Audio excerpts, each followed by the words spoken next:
آسام میں کریم گنج کا نام بدل کر شری بھومی رکھنے کا فیصلہ ایک نئے تنازع کو جنم دے چکا ہے۔ یہ اقدام مسلمانوں کی ثقافتی شناخت مٹانے کی کوشش قرار دیا جا رہا ہے۔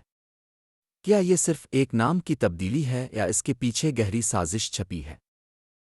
آسام حکومت نے کریم گنج ضلع کا نام بدل کر شری بھومی رکھنے کا اعلان کیا ہے۔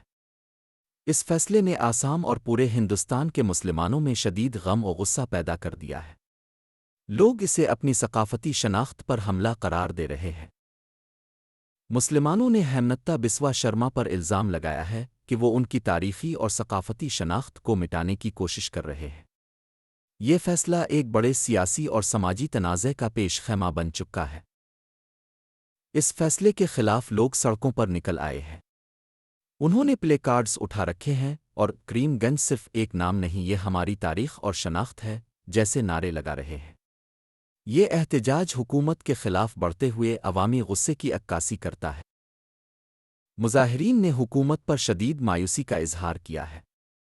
انہوں نے بی جے پی کی قیادت والی حکومت کی چھوٹی سیاست پر تنقید کی ہے۔ یہ احتجاج اس بات کا ثبوت ہے کہ عوام اس فیصلے کو قبول کرنے کو تیار نہیں ہے۔ بائیں بازو کی تنظیموں نے بھی اس اقدام کی شدید مذمت کی ہے۔ انہوں نے حکومت پر الزام لگایا ہے کہ اس نے عوام سے مشاورت نہیں کی۔ یہ فیصلہ جمہوری اصولوں کی خلاف ورزی ہے۔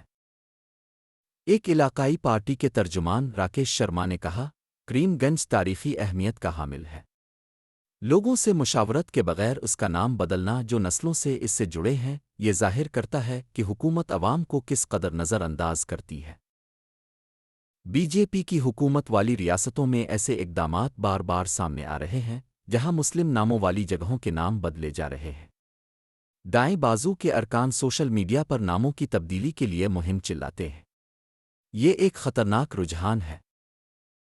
تجزیہ کاروں کا کہنا ہے کہ ایسے اقدامات ملک میں کشیدگی کو ہوا دیتے ہیں۔ یہ سماجی ہم آہنگی کے لیے خطرہ ہے۔ یہ صرف ناموں کی تبدیلی نہیں بلکہ ایک خاص طبقے کی شناخت کو مٹانے کی کوشش ہے۔ اس اہم مسئلے پر اپنی رائے کا اظہار کریں۔ کیا آپ کو لگتا ہے کہ ناموں کی تبدیلی سے ہندوستان میں کشیدگی بڑھتی ہے؟ کمنٹس میں اپنی رائے دیں اور اس ویڈیو کو زیادہ سے زیادہ شیئر کریں تاکہ یہ آواز ہر ایک تک پہنچ سکے۔ دکن فائلز چینل کو سبسکرائب کرنا نہ بھولیں تاکہ آپ کو ایسی اہم خبریں ملتی رہیں۔